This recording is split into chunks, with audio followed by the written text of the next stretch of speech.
सभी बच्चों को नमस्कार। मेरा नाम है जगदीश सोलंकी और आप देख रहे हैं physics bye Jagdish Solanki YouTube channel. इस चैनल में आप सभी का स्वागत है।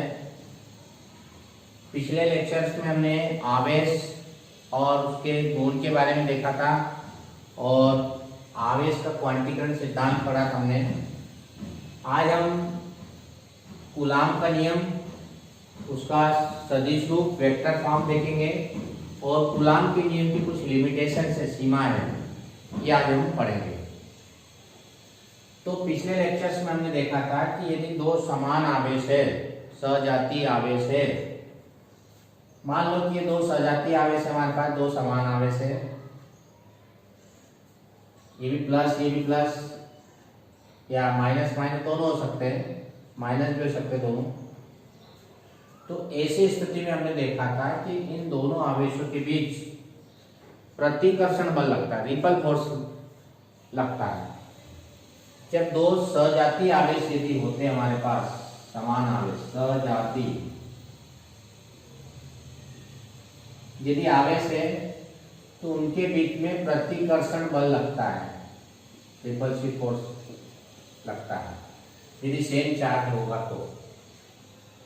और यदि ये चार्ज मान लो अपोजिट चार्ज होते हैं, मान लो एक प्लस एक माइनस है, तो उस कंडीशन में समान चार्ज के बजाय यदि विपरीत चार्ज हो जाते एक प्लस और एक माइनस, जिसको हम बोलते हैं विजातीय चार्ज, विजातीय यदि विजातीय चार्ज हमारे पास में है तो वे एक दूसरे को क्या करते हैं, आकर्षित करते हैं, अट्रैक्ट करते हैं। यदि हमारे पास दो समान चार्ज होते हैं तो प्रतिकर्षित करते हैं, उनके बीच प्रतिकर्षण बल लगता है। और यदि दो विजातीय मतलब असमान चार्ज, एक प्लस और एक माइनस, तो उनके बीच में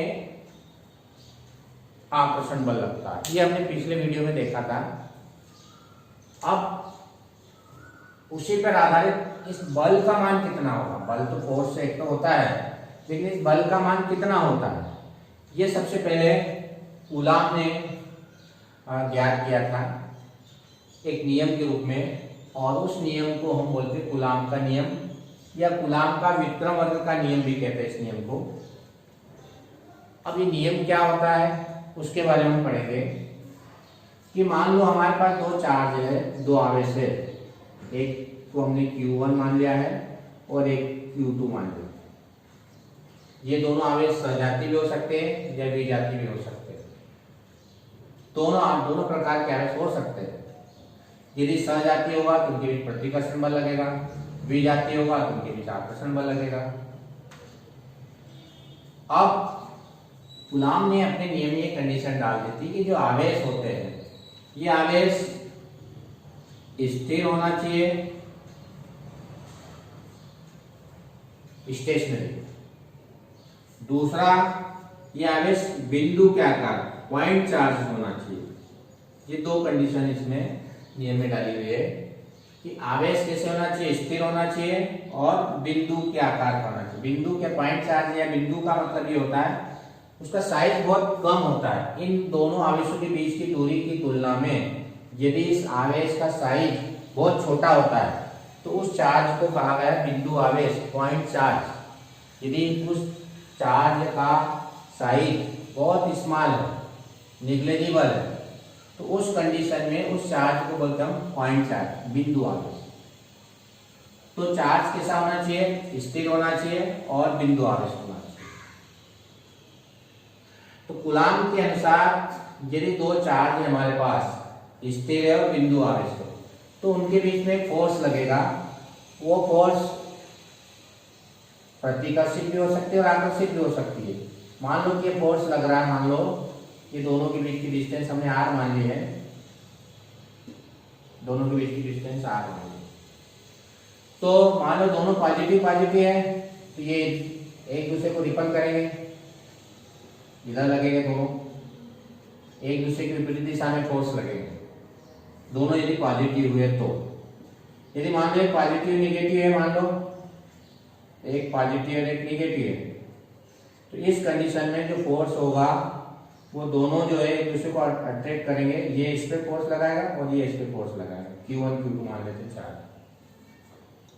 तो यहाँ पर प्रतिकर्षण बल लगेगा और यहाँ पर आकर्षण बल लगेगा। लेकिन ये बल लगेगा हमेशा दोनों रेखाओं को मिलाने वाली, जो दोनों आवेश जो होते हैं इसको मिलाने वाली रेखा के अनुदिश ही लगेगा।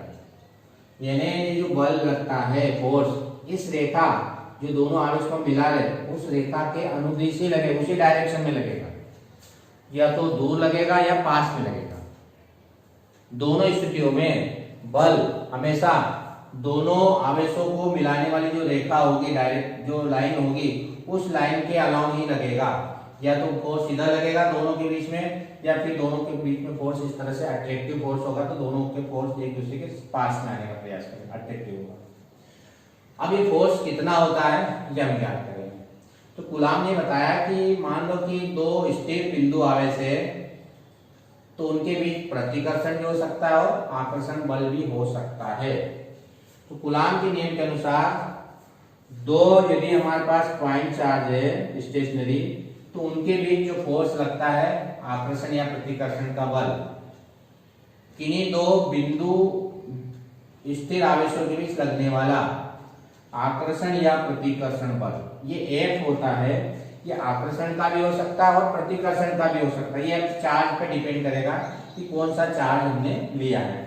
तो ये दोनों के बीच जो फोर्स लगेगा आकर्षण या प्रतिकर्षण बल फोर्स, ये दोनों आवेशों के जो दोनों चार्ज हमने ले रखे इसके मैग्नीट्यूड के, मैग्नीट्यूड का मतलब परिमाण, उसका मान, दोनों आवेशों के परिमाण के गुणनफल के बीच में इसका दोनों का मल्टीप्लाई है, प्रोडक्ट है। दो स्थिर बिंदु आवेशों के बीच लगने वाला आकर्षण या प्रतिकर्षण बल उन दोनों आवेशों के परिमाण के गुणनफल के अनुक्रमानुपाती और उनके बीच की दूरी के वर्ग के व्युत्क्रमानुपाती होता है। कूलाम का नियम क्या होता है कि दो स्थिर बिंदु आवेशों के बीच लगने वाला आकर्षण या प्रतिकर्षण बल, दो स्थिर बिंदु आवेशों के बीच लगने वाला आकर्षण या प्रतिकर्षण बल उन आवेशों के गुणनफल के, जो भी आवेश होगा उसके गुणनफल के अनुक्रमानुपाती, अनुक्रमानुपाती मतलब ये होता है डायरेक्ट प्रोपोर्शनल। इसका मतलब ये होता है कि यदि आवेश का मान बढ़ाएंगे तो फोर्स भी बढ़ जाएगा और आवेश के मान को हम कम करेंगे तो फोर्स भी कम हो जाएगा। इसको बोलते हैं अनुक्रमानुपाती। इसको हमेशा ऊपर लिखा जाता है, इसको बोलते हैं अनुक्रमानुपाती, डायरेक्ट प्रोपोर्शनल। तथा उनके बीच की दूरी के वर्ग के जो अपान में लिखा जाता है उसको बोलते हैं इनवर्सली व्युत्क्रमानुपाती होता है। इसको हम बोलते हैं कूलाम का नियम। किन्हीं दो स्थिर बिंदु आवेशों के बीच लगने वाला आकर्षण या प्रतिकर्षण बल उन आवेशों के परिमाण के, परिमाण मतलब उसका वैल्यू, मैग्नीट्यूड, परिमाण के गुणनफल के, प्रोडक्ट के डायरेक्ट प्रोपोर्शनल अनुक्रमानुपाती तथा उनके बीच की दूरी के वर्ग के व्युत्क्रमानुपाती होता है। व्युत्क्रमानुपाती का मतलब ये होता है कि यदि इसका मान बढ़ाएंगे, उसकी जो सेपरेशन है, उसकी डिस्टेंस यदि बढ़ाएंगे तो फोर्स की वैल्यू कम हो जाएगी। यदि दूर आवेशों को हम दूर ले जाएंगे तो बल का मान कम हो जाएगा, इसलिए इसको कहा गया व्युत्क्रमानुपाती। तो ये हमारे पास कूलाम का नियम होता है कि किन्हीं दो स्थिर बिंदु आवेशों के बीच लगने वाला आकर्षण या प्रतिकर्षण बल उन आवेशों के गुणनफल के अनुक्रमानुपाती तथा उनके बीच की दूरी के वर्ग के व्युत्क्रमानुपाती होता है। इसको हम कूलाम का नियम कहते हैं। अब यदि इन दोनों को अपन कंबाइन कर देते हैं तो हमारे पास में जो आता है एक प्रोपोर्शनल Q1 इंटू Q2 अपान R स्क्वायर आता है। अब प्रोपोर्शनलिटी हटाएंगे, समानुपात हटाएंगे तो इक्वल टू लगाएंगे, उसके लिए कांस्टेंट लगाया जाता है। एक बराबर के Q1 Q2 अपान R स्क्वायर इंटू ए के क्या है? कांस्टेंट है, नियतांक है। के कांस्टेंट है, नियतांक है। इसका जो मान होता है वो मापन की पद्धति, किस पद्धति में Q1 Q2 R को माप रहे उस पर निर्भर करेगा। साथ में माध्यम पर भी निर्भर करेगा कि दोनों आवेशों के बीच कौन सा माध्यम बीच में रखा हुआ है, उस पर भी K का मान निर्भर करता है। तो K कांस्टेंट होगा और इस कांस्टेंट का मान मापन की पद्धति और माध्यम पर निर्भर करेगा। अब जो K का मान हम देखेंगे अलग अलग पद्धति में, वो अलग अलग होता है। तो सबसे पहले हम सीजीएस पद्धति की बात करते हैं। सीजीएस पद्धति में बाह्य निर्वात के लिए हम बात कर रहे हैं। अभी बाह्य निर्वात के लिए मान लो चार्ज को बाह्य निर्वात में रखा हुआ है, तब उस कंडीशन में K का मान 1 होता है। ये प्रैक्टिकली मान निकाला है K = 1। ये वैल्यू आप प्रूव कर देंगे इक्वेशन फर्स्ट में। H = आ जाएगा हमारे पास 1 × Q1 Q2 / R²। 1 को हटा देना अगले स्टेप में, तो H = आ जाएगा Q1 Q2 / R²। फोर्स है तो फोर्स की यूनिट सीजीएस पद्धति में डाइन होती है, ध्यान रखना। सीजीएस पद्धति में बल का मात्रक डाइन होता है, इसलिए यहाँ पर हम डाइन लिखेंगे। एसआई पद्धति में हम देखेंगे, एसआई पद्धति में बाह्य निर्वात के लिए, बाह्य निर्वात के लिए K का जो मान होता है वो मान 1/4πε0 के बराबर होता है। और प्रैक्टिकली इसी का मान जो होता है 9 × 10⁹ newton metre square / coulomb square होता है। प्रैक्टिकली ये प्रैक्टिकली निकाला गया मान है। ये जो कूलम का नियम है वो एक प्रयोग है टॉर्सन बैलेंस, उसके द्वारा ज्ञात किया जाता है। इस नियम को समझाया गया है। तो ये जो K का मान है 1/4πε0 9 × 10⁹ newton metre square / coulomb square होता है। ये वैल्यू अपन यहाँ पुट कर देंगे इक्वेशन फर्स्ट में। तो F का मान आ जाएगा हमारे पास F = 9 1/4πε0 Q1 Q2 / R², या F = 9 × 10⁹ Q1 × Q2 / R²। यह फोर्स की यूनिट हो जाएगी न्यूटन। अब बल का जो मात्रक लिखेंगे हम न्यूटन। अब देखो सीजीएस मात्रक बल का होता है डाइन और एसआई मात्रक होता है न्यूटन। ये हमारे पास कूलम का नियम जो है बाह्य निर्वात के लिए। परंतु यदि कोई माध्यम आ जाता है तब उस स्थिति में जो बल का मान होता है वायु निर्वात के, यदि माध्यम उपस्थित हो, मान लो कि माध्यम यदि उपस्थित हो तब जो हम K का मान मानते हैं यहाँ पर एसआई पद्धति में, K = क्या माना अपन ने 1/4πε0। ये जो ε0 होती है जिसको कहा गया है वायु या निर्वात की विद्युतशीलता। ε0 को वायु या निर्वात की विद्युतशीलता कहते हैं।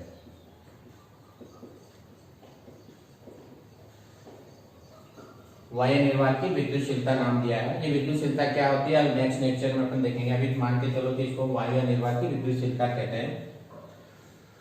अब यदि कोई माध्यम आ जाता है तब उस स्थिति में जो K का मान होता है K = यदि कोई मीडियम आ जाता है तो उस कंडीशन में ये जो K की वैल्यू हम लिख रहे हैं 1/4πε0, इसके स्थान पर 1/4πε लिखा जाता है।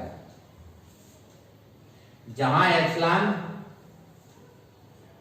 ये माध्यम की निरपेक्ष विद्युतशीलता कहलाती है। माध्यम की निरपेक्ष एब्सोल्यूट विद्युतशीलता कहलाती है।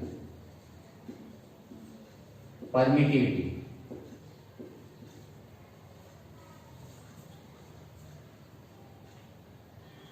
तो जब भी कोई माध्यम आ जाएगा तो उस स्थिति में k का मान लिखेंगे 1/4π और यदि बाह्य निर्वात यदि आ जाता है तो k = 1/4π0।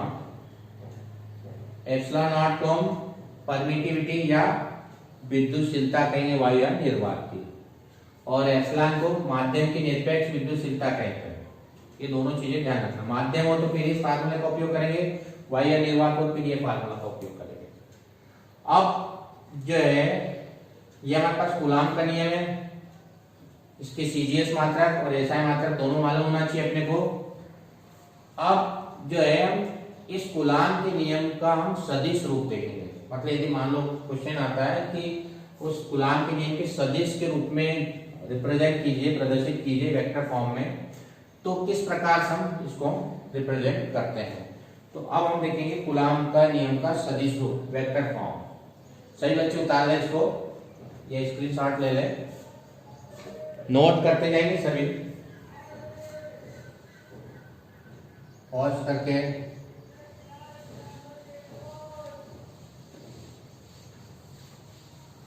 अब हम वेक्टर फॉर्म देखेंगे कूलाम के नियम का सदिश रूप।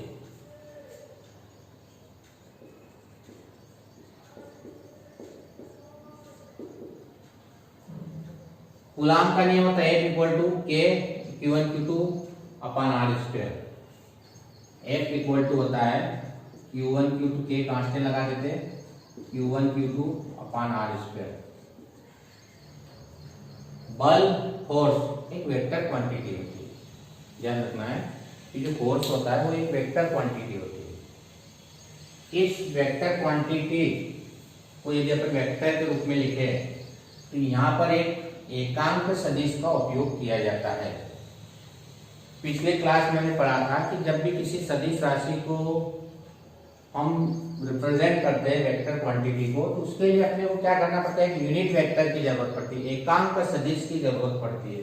एकांक सदिश किसको कहते हैं, क्या प्रदर्शित करता है, केवल दिशा को प्रदर्शित करता है कि ये एक्स डायरेक्शन में इसका मान है कि वाई डायरेक्शन में है कि जेड डायरेक्शन में इसका मान है। तो जब भी हम किसी भी भौतिक राशि को हम वेक्टर फॉर्म में लिखेंगे सदिश रूप में, तो उसके लिए हम एक यूनिट वेक्टर का उपयोग करते हैं, एकांक सदिश का उपयोग करना पड़ता है। तो मान लो इसको अपने वेक्टर फॉर्म में लिखा F vector = K Q1 × Q2/R²। तो यहाँ पर अपन एक यूनिट वेक्टर का उपयोग करते हैं। R जो होता है एक यूनिट वेक्टर होता है, एकांक सदिश कहलाता है। R कैप के द्वारा प्रदर्शित करते हैं इसको अपन यूनिट वेक्टर को। R के ऊपर एक कैप लगा देते हैं, ये कहलाता है एकांक सदिश। R कैप को हम बोलते हैं एकांक सदिश यूनिट वेक्टर। जब भी कोई सदिश होगा तो उसको हम कैप के रूप में प्रदर्शित करेंगे, R कैप के रूप में, एकांक सदिश के रूप में। इसका मतलब ये क्या प्रदर्शित करता है, इसकी वैल्यू 1 होती है और एक डायरेक्शन को प्रदर्शित करता है जिसका मान x डायरेक्शन में है कि y डायरेक्शन में है कि z डायरेक्शन में। इसको यूनिट वेक्टर के रूप में हम प्रदर्शित करते हैं। अब मान लो हमारे पास कोई क्वांटिटी, वेक्टर क्वांटिटी, जैसे यहाँ पर फोर्स है वेक्टर, यहाँ चार्ज है स्केलर क्वांटिटी अदिश राशि, लेकिन ये तो वेक्टर क्वांटिटी है। तो R को वेक्टर के रूप में हम कैसा लिखेंगे, सदिश के रूप में। मान लो कोई सदिश राशि है, तो सदिश राशि किसको कहते हैं, जिसका मान मैग्नीट्यूड परिमाण हो और साथ में उसकी दिशा भी हो, वेक्टर भी हो। R वेक्टर भी हो, R कैप भी हो और उसका मैग्नीट्यूड भी हो, उस राशि को बोलते हैं सदिश राशि। सदिश राशि वेक्टर राशि किसको कहते हैं, जिसका मैग्नीट्यूड परिमाण हो, मान हो और उसकी दिशा भी हो। ये कैप क्या प्रदर्शित कर रहा है, R कैप दिशा को प्रदर्शित करता है।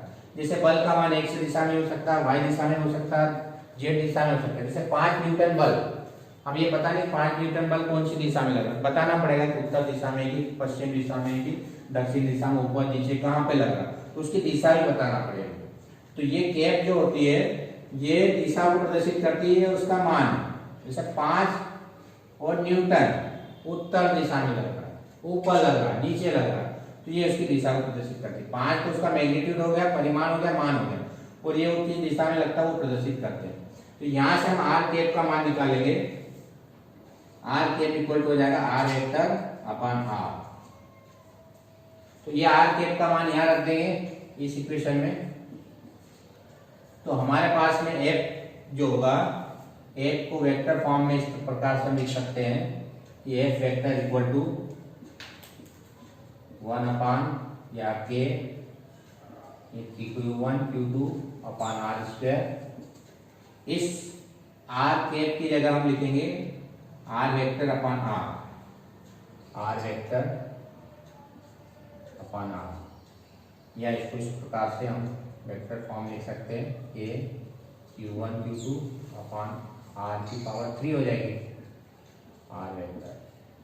तो इस तरह से हम कूलाम के नियम को वेक्टर फॉर्म में लिखने के लिए एफ वेक्टर इक्वल टू के की वैल्यू चाहे अपन रख सकते हैं 9 × 10⁹ ये भी लिख सकते हैं, Q1 Q2 अपान आर की पावर 3 आर वेक्टर। तो इस तरह से ये जो होता है ये कूलाम के नियम का एक सदिश निरूपण होता है। वेक्टर फॉर्म में यदि हमारे पास कोई क्वेश्चन आता है तो उसको हम इस प्रकार से लिखेंगे F vector equal to k Q1 Q2 upon r cube r vector. ये हमारे पास न्यूटन के नियम का सदिश या बल का सदिश निरूपण होता है। इस फार्मूले को ध्यान रखना, यदि वेक्टर फॉर्म में पूछे तो ये फार्मूला याद रखना। अब आते हम उसकी लिमिटेशंस पर। कूलाम के नियम की कुछ लिमिटेशन से कुछ सीमाएं हैं। इस लिमिटेशन को हम देखेंगे कि क्या क्या कूलाम के नियम की सीमाएं होती है। तो कूलाम का जो नियम होता है उसमें कुछ लिमिटेशंस है, कुछ सीमाएं हैं, कुछ कमियां हैं। वो कमियां हम देखेंगे। तो सबसे पहली कमी लिमिटेशंस जो होती है कि कूलाम ने कहा कि जो नियम होता है ये केवल बिंदु आवेशों के लिए ही सत्य होता है। कूलाम का जो नियम होता है, पहले इसकी लिमिटेशन से सीमाएं हैं, कमियां हैं।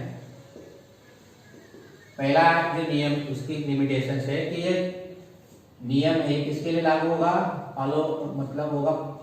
अलाउ होगा केवल बिंदु आवेशों के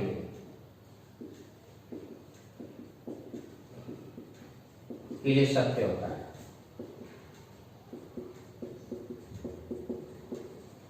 केवल ये पॉइंट चार्ज के लिए लागू। यदि मान लो आवेश बहुत फैले हुए तो फिर इस नियम का उपयोग हम नहीं करेंगे, फिर उसके लिए हम दूसरे नियमों का उपयोग करना पड़ता है। तो पहली कंडीशन ये है, लिमिटेशन ये है कि ये जो नियम है केवल बिंदु आवेशों के लिए सत्य होता है, पॉइंट चार्ज के लिए। दूसरा, ये नियम केवल स्थिर आवेशों के लिए लागू होता है, स्थिर आवेशों के लिए, स्थिर आवेशों के लिए ही लागू होता है या अलाउ होता है, ट्रू होता है।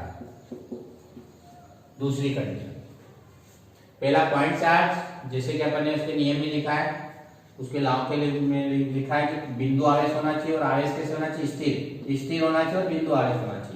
उसके नियम में हमने दोनों पॉइंट लिखे हुए। तीसरी कंडीशन दे दी कि अत्यधिक दूरी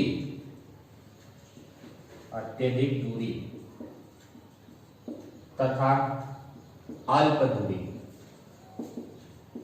अल्प दूरी में कितना, 10⁻⁻15 मीटर से कम, क्योंकि यदि दूरी इतनी इससे कम हो जाएगा तो फिर ये कूलाम का नियम का जो फोर्स होता है, इलेक्ट्रोस्टैटिक फोर्स या स्थिर विद्युत बल कहते हैं जिसको हम, वो नियम लागू नहीं होगा, क्योंकि उस स्थिति में नाभिकीय बल लगने लग जाएगा। फिर ये इलेक्ट्रोस्टैटिक फोर्स नहीं लगेगा, स्थिर विद्युत बल नहीं लगेगा। तो यदि 10⁻⁻15 मीटर से भी कम होता है, ये नाभिक का साइज कहलाता है। नाभिक के अंदर ये बल नहीं लगेगा, ध्यान रखना, वो अपन आगे देखेंगे नाभिक जब पढ़ेंगे तब। नाभिक के अंदर ये बल नहीं लगता, कम दूरियों के लिए नियम लागू नहीं होता है। अत्यधिक दूरी तथा अल्प दूरी के लिए यह नियम लागू नहीं होता है।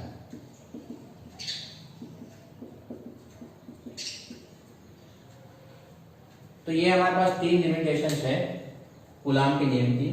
पहला, बिंदु आवेशों के लिए लागू होगा, केवल स्थिर आवेशों के लिए लागू होगा, गतिमान आवेशों के लिए लागू नहीं होगा। यदि चार्ज मोशन में है, गतिमान आवेशों के लिए लागू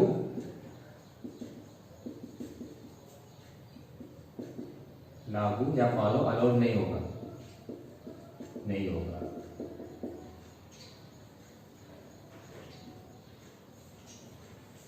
बिंदु आवेशों के लिए लगेगा, स्थिर आवेशों के लिए लगेगा नियम, और ज्यादा दूरी पे आएगा, मान लो कोई आवेश, एक आवेश यहाँ रखा नहीं, बहुत दूर रखा हुआ, तो वो न तो आकर्षित करेगा न ही प्रतिकर्षित करेगा, उस पर ये बल नहीं लगेगा।